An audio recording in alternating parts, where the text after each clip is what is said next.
Di sini kami menjelaskan bab Debt Instrument AKM 2 bab 17 kelompok I.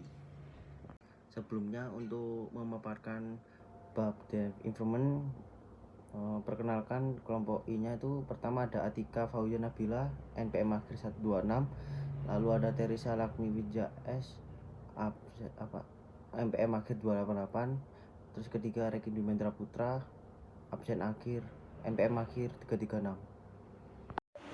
Baik, di materi investasi ini terdapat dua kategori, yaitu debt investment dan equity investment. Pada pertemuan kali ini kami akan membahas mengenai debt investment terlebih dahulu. Debt investment ini terbentuk dari pembayaran yang bersifat kontraktual pada tanggal tertentu atas pokok utang dan bunga serta sisa pokok utangnya. Debt investment dibagi menjadi 3 kategori, yaitu held for collection, itu dia valuation-nya menggunakan biaya yang diamortisasi. Held for collection and selling, valuation-nya menggunakan nilai wajar atau fair value. Dan yang ketiga yaitu trading atau diperjualbelikan, ini menggunakan fair value juga. Baik, selanjutnya ada debt investment pada biaya perolehan yang diamortisasi. Di sini terdapat contoh soal, yaitu tanggal 1 Januari 2019 Robinson membeli 100.000 obligasi 8% milik Evermaster pada harga diskon dan membayar 92.278. Obligasi jatuh tempo pada 1 Januari 2024 dan imbal hasilnya 10% imbal hasil atau bunga terutang setiap 1 Juli dan 1 Januari. Maka pencatatan investasi tersebut yaitu debt investment pada cash sebesar 92.278. Baik, selanjutnya yaitu Robinson mencatat penerimaan imbal hasil atau bunga semesteran yang pertama pada tanggal 1 Juli 2019. Maka jurnalnya yaitu cash 4.000 didapat dari 100.000 dikali 8% dikali 6/12. Debt investment 614 dapat dari 4.614 dikurangi 4.000. Pada interest revenue yaitu 4.614, ini didapat dari 92.278 dikali 10% dikali 6/12. Nah, apabila Robinson menggunakan tahun kalender sebagai tahun buku, maka ia akan mengetahui akrual imbal hasil atau bunga dan mengamortisasi diskon pada tanggal 31 Desember 2019. Maka jurnalnya yaitu interest receivable sebesar 4.000 juga, debt investment 645 pada interest revenue sebesar 4.645. Maka Robinson mencatat investasi obligasi tersebut pada biaya perolehan diamortisasi sebagai berikut, yaitu pada statement of financial long term investment itu terdapat debt investment sebesar 93.537, current asset yaitu interest receivable-nya sebesar 4.000. Sedangkan di income statement terdapat interest revenue itu sebesar 9.259, didapat dari 4.614 ditambah 4.645. Nah, selanjutnya yaitu mengasumsikan apabila investasi Robinson tersebut diakhiri pada tanggal 1 November 2021 dengan harga kurs 99.3/4 ditambah bunga akrual, maka Robinson akan mencatat amortisasi diskon sebagai berikut, yaitu debt investment sebesar 522 pada interest revenue sebesar 522, ini dihasilkan dari 783 dikali 4/6. Bisa dilihat dari gambar yang bonds purchase to yield 10% ini. Nah, habis itu perhitungan keuntungan pada penjualan obligasinya yaitu cash sebesar 102.417 didapat dari 99.750 ditambah 2.667 pada interest revenue sebesar 2.667 didapat dari 4.000 kali 4/6, debt investment 96.193, gain on sale of investment yaitu 3.557. Lalu di sini ada bab investasi utang dimiliki untuk dijual. Nah, apa sih itu? Pada dasarnya selama periode pelaporan, akuntansi untuk investasi utang yang dimiliki untuk dijual sama dengan akuntansi yang pada investasi utang yang dimiliki untuk ditagih. Nah, dengan demikian transaksi investasi utang yang dimiliki untuk dijual untuk dicatat pada biaya peroleh diamortisasi. Ada contoh investasi utang dimiliki untuk dijual. Contohnya adalah graf PLC membeli 100 juta berapa 10% di obligasi 5 tahun pada tanggal 1 Januari 2019 dengan bunga utang pada 1 Juni dan 1 Januari. Obligasi dijual seharga 108.111 yang menghasilkan premi sebesar 8111 dan tingkat bunga efektif 8%. Graf mencatat pembelian di obligasi tersebut. Untuk menjurnalnya sebagai 1 Januari 2019, investasi utang pada uang tunai itu sebesar 108.111. Lalu ada contoh lagi di sekuritas tunggal.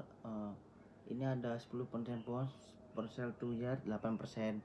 Lalu di tanggalnya tanggal 1 Januari 2019, 7 Januari 2019, ada 1 Januari 2020 lah. 1 Januari ini cash revenue sebesar 5.000 dan seterusnya. Lalu inventarisnya 4324, bond premium average 676. Lalu jurnal untuk mendapatkan bunga 1 Juni 2019 adalah uang tunai pada investasi utang pendapatan bunga itu sebesar uang tunai itu sebesar 5.000 ada di cash reflected. Lalu investasi utang itu pada bond premium 676.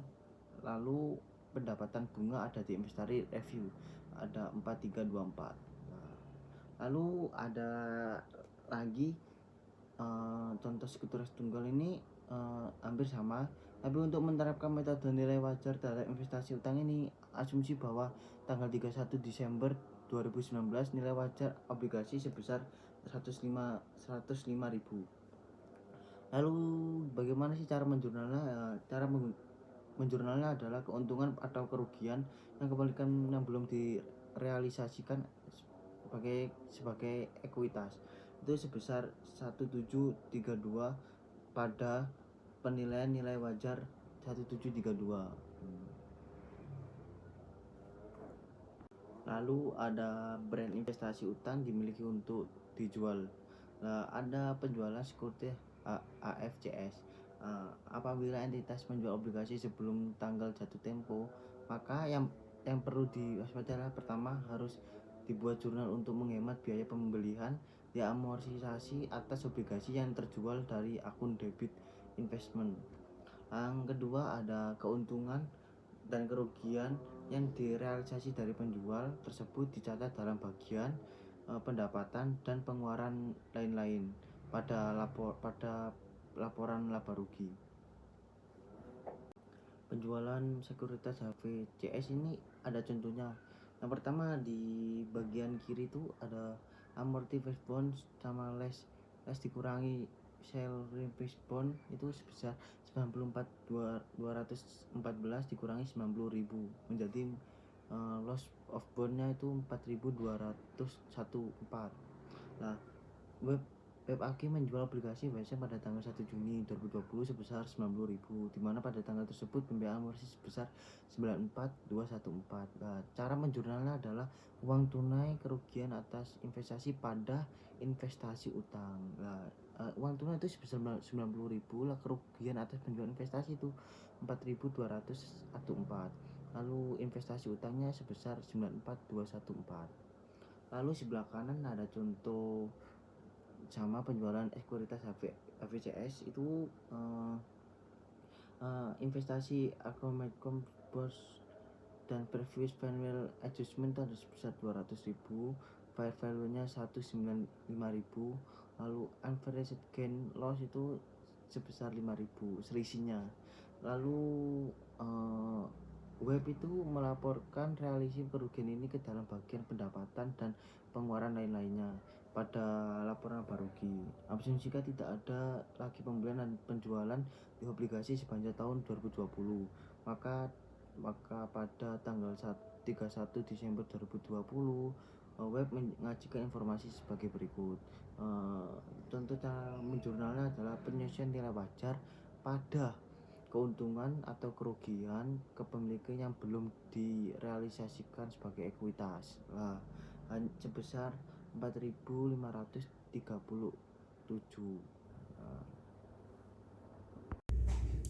Investasi utang diperjualbelikan. Entitas kadang menyimpan investasi utangnya dengan tujuan untuk menjual kembali dalam jangka pendek. Investasi utang semacam ini dikenal sebagai trading invest.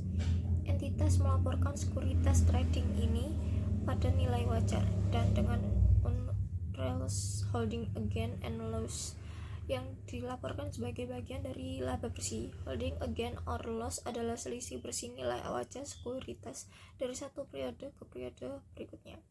Tidak termasuk dividen atau pendapatan bunga yang sudah diakui tapi belum diterima. Pada tanggal 31 Desember 2019, Bester menetapkan portofolio sekuritas trading seperti tampak di bawah ini. Pada tanggal perolehan Bester pencatat sekuritas trading sebesar biaya perolehan pada akun debit investment. Penilaian pertama atas portofolio yang baru saja dibelinya. Untuk jurnalnya adalah penyesuaian nilai uang 3.750 di debit dan keuntungan atau kerugian pendapatan yang belum direalisasi di kredit dengan harga 3.750.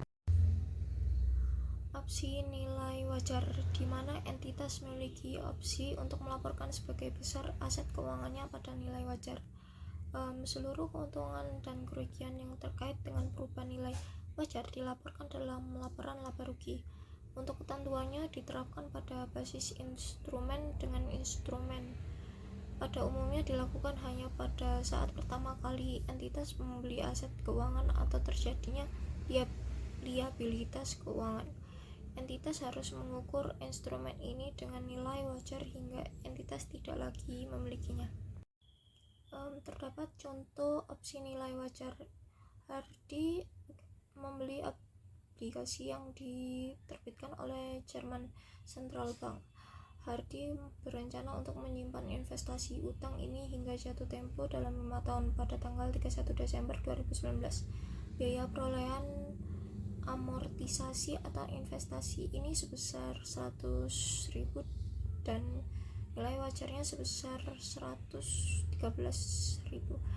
Apabila Hardy memilih opsi nilai wajar untuk menghitung investasi ini pada tanggal 31 Desember 2019, perusahaan harus membuat jurnal dengan debt investment di debit dan unrealized holding gain or loss di kredit, yang dimana dengan harga 13.000.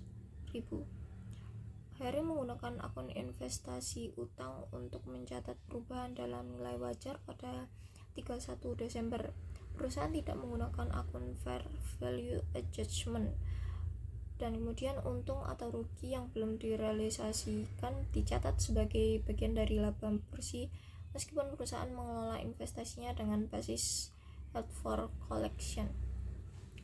Harry harus melanjutkan penggunaan metode nilai wajar ini untuk mencatat investasi tersebut hingga tidak lagi memilikinya.